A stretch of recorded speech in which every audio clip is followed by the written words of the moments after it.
এই যে ডালটা ধনে পাতা দিয়ে দিলাম।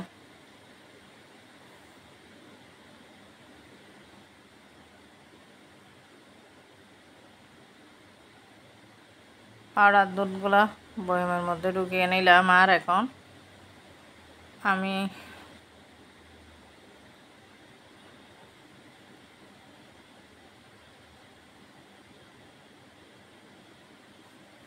কচু ছড়া রান্না করবো আর কি। না, কচু ছড়া না, এটা হচ্ছে ইয়ে রান্না করছি আর কি, কচু চিংড়ি ভাজা। আমার বাচ্চারা অনেক খেতে পছন্দ করে, একটু করে নিয়েছিলাম, এর আগে আপনাদের সাথে রেসিপি শেয়ার করেছি। আর আমি কীভাবে পেঁয়াজ বাটা কালার ঠিক রেখে করি সেটা একটু শেয়ার করব। এখানে একটা ব্লেন্ডার নিয়েছি আর লবণ দিয়ে দিয়েছি আর কি, আর সরিষার তেল দিয়ে দেবো।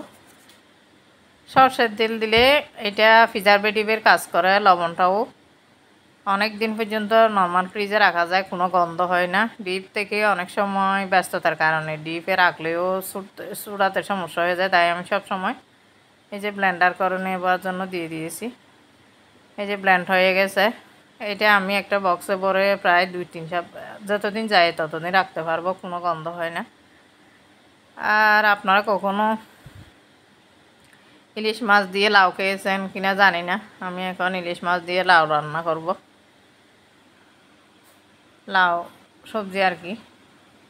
একটা কচি লাউ আমার হাজব্যান্ড কিনে এনেছিল, সেটা আমি ভিডিও করতে বলে গেছি। এই যে ইলিশ মাছের ডিমও হয়েছিল। এই যে 2টা লেজ আর 2টা ইয়ে নিয়ে। আর ইলিশ মাছ এমন একটা মাছ যেটা দিয়ে রান্না করি না কেন, যেমন চিংড়ি মাছের মতো অনেক মজা হয়। আর এগুলো মনে হয় পদ্মার ইলিশ, কাটাও কম, খেতে অনেক বেশি মজা। আর আমাদের পেকুয়ায় তো অনেক বেশি ইলিশ পাওয়া যায়, যেহেতু এখানে সাগর কাছে, সেজন্য। আর এখানে কিছু কাঁচামরিচ দিয়ে দিয়েছি আর কি, আমি কাঁচামরিচ দিয়ে রান্না করব। এটা মাছগুলো একটু উল্টে দিচ্ছি, উল্টে দিয়ে এগুলো তুলে নিয়ে তারপর কষিয়ে নেব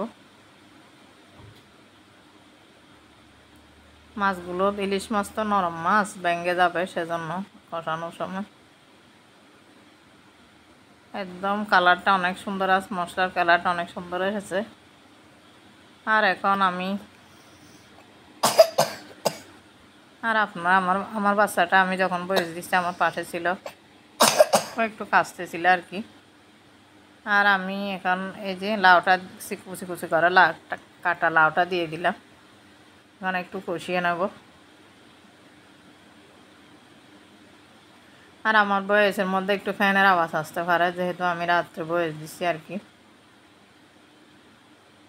আমার দিনে একদম সময় হয় না বয়স দেওয়ার, মাঝে মধ্যে রাত্রেও দিই, মাঝে মধ্যে দিনেও দিই, যখন সময় পাই তখন আর কি। আমার ভিডিও ছাড়া তো কোনো টাইম টেবিল নেই।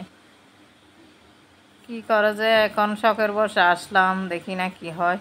আল্লাহর রহমত যদি থাকে, মনিটাইজেশন পেলে পাবো, সেটা তো মহান আল্লাহর রহমানুর হাতে। আর আপনারা তো হলেন আমার প্রিয় আপুরা ভাইয়ারা, যদি আমাকে সাপোর্ট করেন তাহলে ভিডিওর যদি ফলোয়ার্স করেন। আর একটা আমার ব্লগার মালানাথ আপু বলেছেন যে আমি এরকম বলি নাই। অনেকে আপনারা তো আমার ভিডিও দেখেন, আমি শুধু কমেন্টের গুঁড়া দেখে আমি কমেন্ট করতে হবে এরকম বলি না। আমি শুধু বলেছি যে অনেক আপুরা মানে একটা ভিডিওতে ভিউ হয় না, আসা মাত্রই মানে কমেন্ট করে চলে যায়, এরকম চালাক আপুদের কথা বলেছি আমি। যারা আমরা কে কে আমার ভিডিও ফলোয়ার্স করে, আমি তাদের সবাইকে চিনি এরকম আপুদের।